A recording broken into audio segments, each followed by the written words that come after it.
Welcome to ComicsTheater, where today we will be talking about what happens in Civil War II, number 1. It starts off in Columbus, the Woods and Waters campgrounds.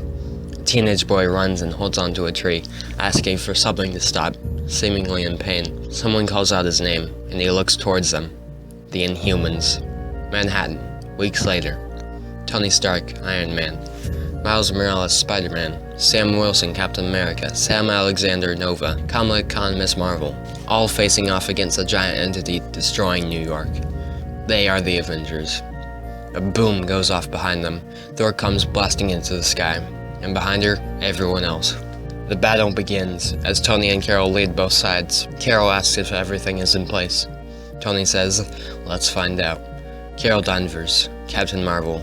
Scarlet Witch, Hellstrom, Dr. Voodoo, Wiccan, Shaman and Magic, Sorcerers, Doctor Strange, Sorcerer Supreme, all gathered together. Captain Marvel tells the front lines to fall back, and the Sorcerers tell the group spell of Dimension Reversal. Book of Vishanti, page 2342. The monster starts being blasted out of this dimension until it has disappeared. It worked. Medusa, leader of the Inhumans. Nova asked how they knew that thing was coming, but he is ignored. Stark Tower, the next evening. Everybody that helped in the battle is celebrating as they are talking. Some are wondering how they knew everything was going to go down like that. Captain Marvel and She-Hulk go to Medusa and ask where they got their information. Medusa looks back at the Inhumans and tells the Avengers to come with them. The Inhumans show the other heroes the teenage boy from the beginning of the issue, Ulysses. He explains that he can see the future before it happens. He doesn't know how, he just sees it. He doesn't know how to describe it. Tony calls for Jean Grey, and she sets up a mind hive between Ulysses and everyone else to show them what he sees.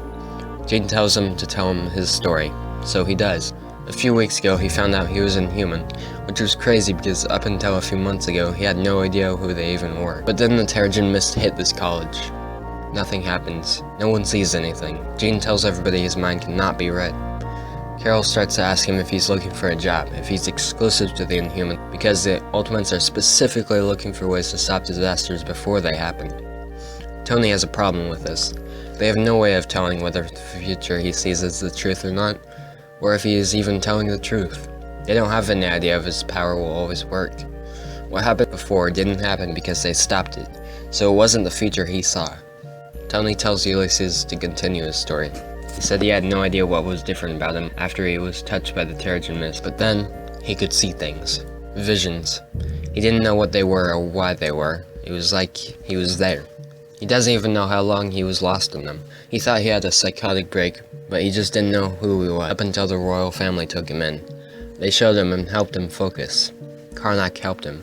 He told him to relax and look around, see the details. Then, one day, he saw the world destroyed. But that never happened, thanks to all the heroes. Tony starts to have even more questions. He turns to Carol and asks her what if Ulysses tells them she was a danger to the future? Do they stop her before something happens even though they don't know if she was going to do it? Carol says it depends. On what?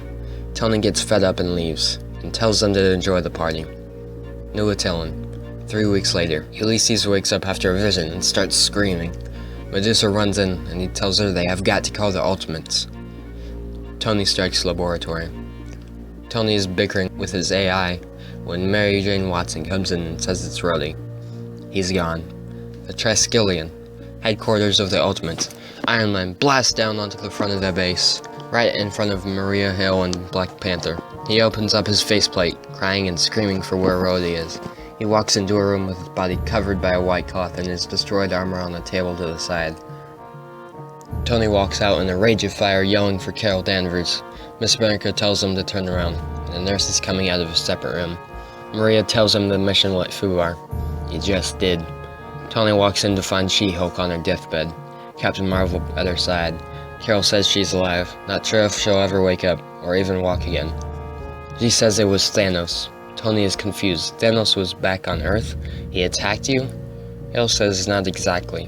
Carol explains. They ambushed him. They knew where he was going to be and were waiting for him. He still thinks they have the cosmic cube on Earth, and Tony interrupts, asking how. How did they know where he was going to be? Carol sits in silence. She finally admits of the Inhuman that could see the future. Tony is in a fit of rage. She killed his best friend, as if they did it with their own hands. He is not even on their team. What was he doing with them? Carol says the mission came up and he was on campus with Carol. He volunteered. Carol says she would still do it the same way if she knew what the end result would be. Thanos is in a cell down below. Mission accomplished. Tony leaves to make sure none of them ever play God again. Carol almost runs after him, but is stopped by She-Hulk's hand. She-Hulk tells Carol to fight for it. It's their future, not his. Fight for it. Her heart stops. The doctors rush in and pull Carol out. Iron Man flies into the sky.